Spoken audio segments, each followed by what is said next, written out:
Wato ƙasashen Turawan Yamma ba za su taɓa bari al'ummar Afirka ta zauna lafiya ba, muddin ba su ba ne ke ci gaba da yi mana mulkin mallaka kamar yadda suka saba a baya. Wato su ci gaba da cin ganimar dukiya da arzikin da Allah ya ba mu, su bar mu cikin tsananin fatara da talauci da cututtuka da kuma ƙungiyoyi na ta'addanci su ci gaba da addabar rayuwanmu. Su ko a koda yaushe ba su da aiki illa iyaka su shigo da nufin za su taimaka mana, su ci gaba da ɗiban albarkatu, haka zalika su bar mu cikin ƙuncin rayuwa da damuwa mara ƙarshe, da kuma ba mu ɗimbin bashika suna karɓan kuɗin ruwa mara adadi, wanda kullum dimun da'iman a haka rayuwarmu take.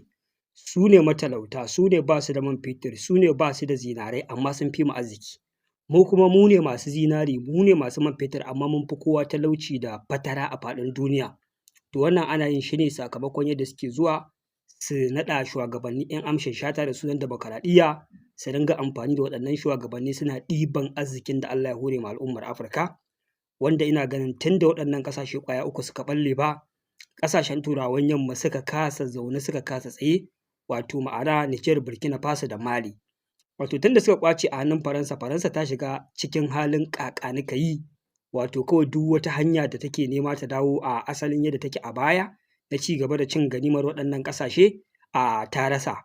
An yi iya bakin ƙoƙari a tarwatsa ƙasar Burkina Faso, an yi attempting ɗin juyin mulki sau ba adadi, Captain Ibrahim Traore ya tsallake. A 'yan kwanakin nan an ɗebi mayaƙa sama da 12,000 an turo su su wargaza ƙasar Mali.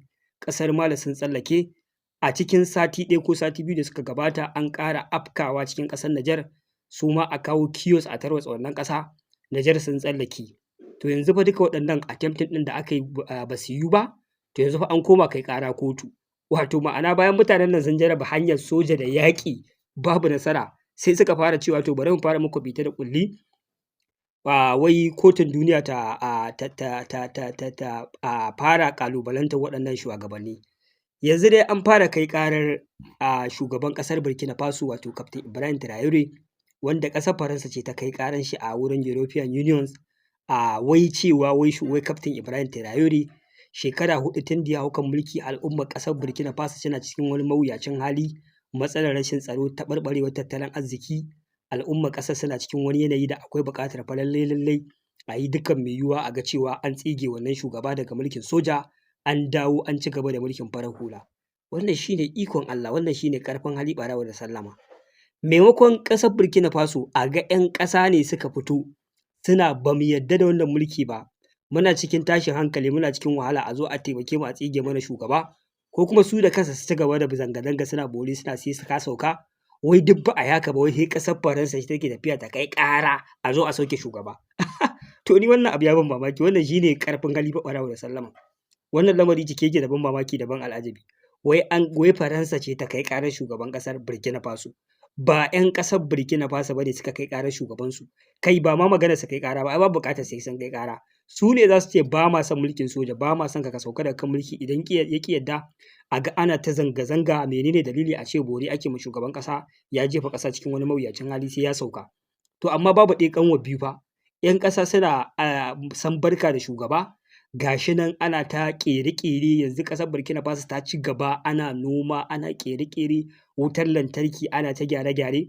Yanzu haka duk wanda ya bibiyi labarai zai ga yadda Captain Ibrahim Traore yake ta ƙoƙarin ƙara ƙarfin wutar lantarkin ƙasar Burkina Faso ta hanyar amfani da solar system na zamani da aka kawo na hasken rana.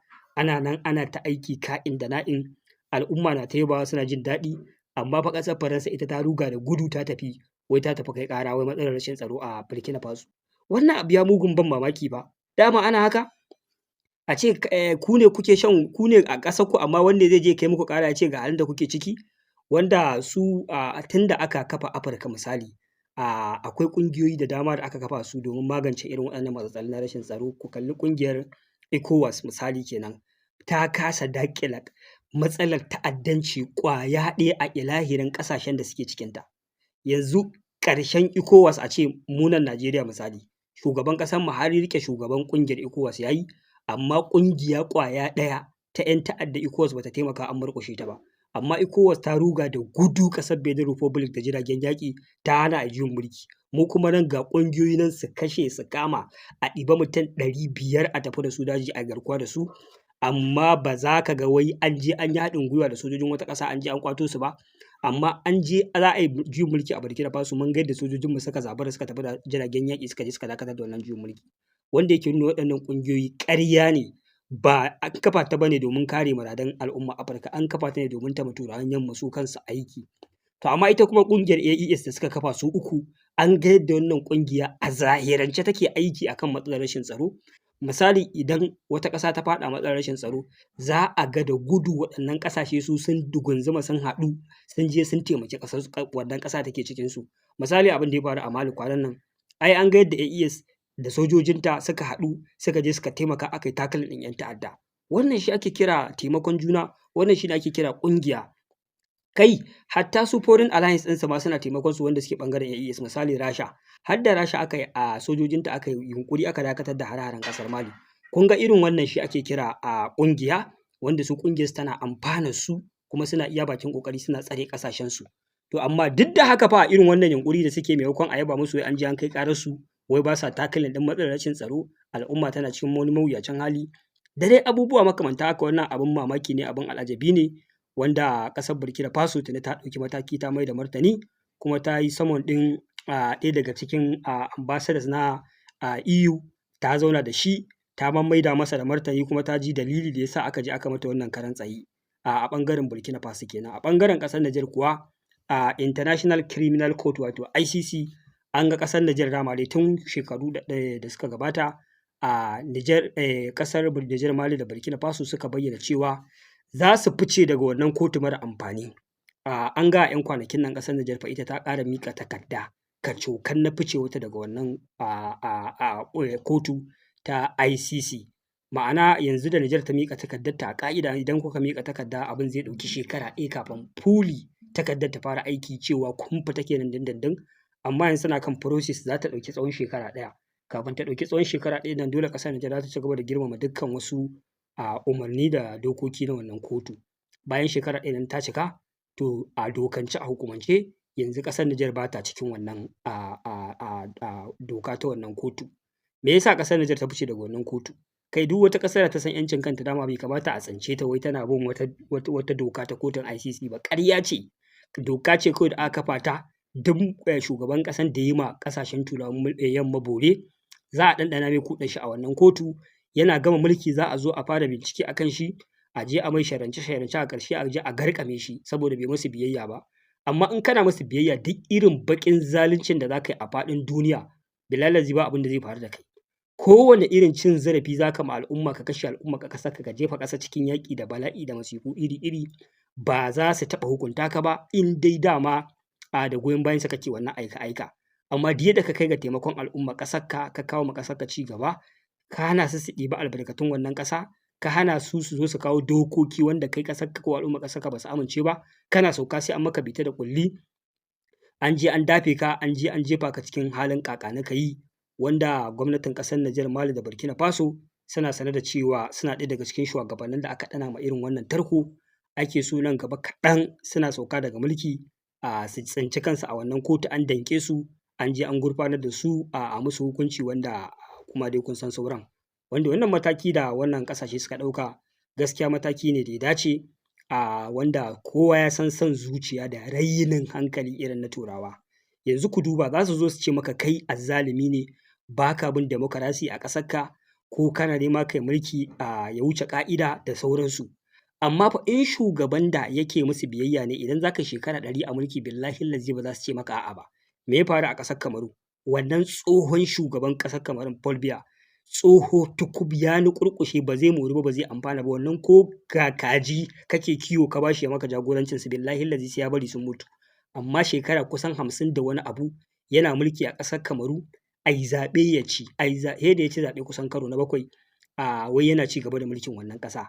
Amma kuma kun taɓa jin wata ƙasa wai Faransa ko Amurka ta zo tana cewa wannan shugaban ba mulkin demokarasi yake yi ba, sai an tsige shi? Ƙarya ce, an ƙyale shi yana ci gaba da mulki na son zuciya. Haka duk ƙasashen Afirka, ku je ku duba, akwai shugabanni da suke kan mulki waɗanda an gaji da ganin su akan mulki, mutuwa ce kawai suke jira su mutu akan gadon mulki, amma ba za su iya tsinana ma ƙasashensu komai ba, amma ba ruwansu da su.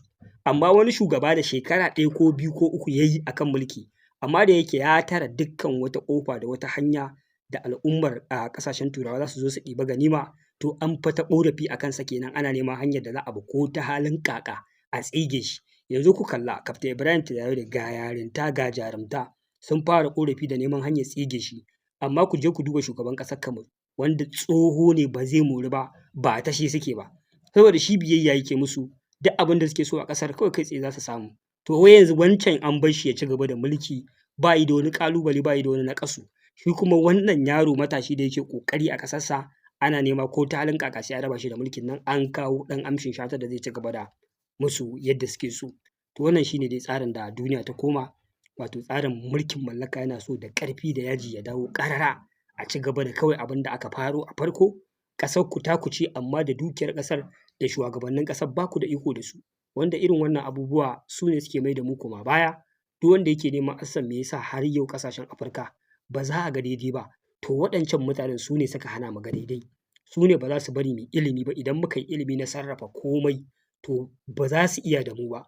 Misali a ce za mu iya ƙera magunguna, duka nau'in magunguna da rayuwa take buƙata, za mu samu technology na ƙera abubuwa na zamani, irin a ce TV, wayar hannu, computers, kai da dai abubuwa da ake amfani da su a zamanance, wato da kuma yadda ake sarrafa ma'adanai irin su uranium ɗin nan, irin su lithium, duk abubuwa dai da ake haƙowa a ƙarƙashin ƙasa, a ƙera batira, a ƙera waya, a ƙera computers, a ƙera abubuwa da yawa, babu abin da ba mu da shi. Yau a ce Allah ya ba mu dama mun yo ilimin da za mu sarrafa waɗannan abubuwan a ƙasashenmu, to ku kun san waɗannan Turawa sun gama yawo, wato abin da ba za su taɓa yadda ya faru ba kenan.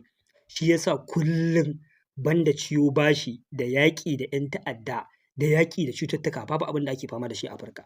Daga Ebola ta ɓarke, sai wacce cutar ta ɓarke, kai ba za ma a bari ku numfasa hankalinku ya dawo jikinku ba, kullum sai an ƙirƙiro muku wata masifa wacce ilahirin ƙasarku hankalinku na kanta, ya za ku yi ku tsira daga wannan masifar. Ba wai maganar ku tsaya ku rinƙa tunanin ya za ku yi ku ƙirƙiri wani abu da zai amfani ƙasarku ba ne, a'a sai dai kullum kuɗinku da tunaninku ya za ku yi ku tsira daga wata masifa da aka cinno muku. Wannan shi ne lissafinsu, wannan shi ne hikimarsu. Idan ƙasarku ba cuta aka kai mata ba, to za a turo muku 'yan ta'adda su zama muku bala'i da masifa, da gwamnatin ƙasarku kullum tana aikin kawo ƙarshensu da kuma zuwa gurin su siyo makaman yaƙi da waɗannan 'yan ta'adda. To wannan shi ne tsarin da suka bar mu a kai, ba za su bari mu ci gaba ba. Muna roƙon Allah subhanahu wata'ala ya taimaki shugabanninmu na Afirka, ya kawo mana ƙarshen wannan zalunci, ya bijiran mana da jajirtattu nagartattun shugabanni da za su tsaya tsayin daka su ƙwato mana 'yanci, su mai da mu ɗaya daga cikin al'ummar da ta ci gaba, mu tsira daga fatara da talauci da ta'addanci da kuma cututtuka. Wassalamu alaikum.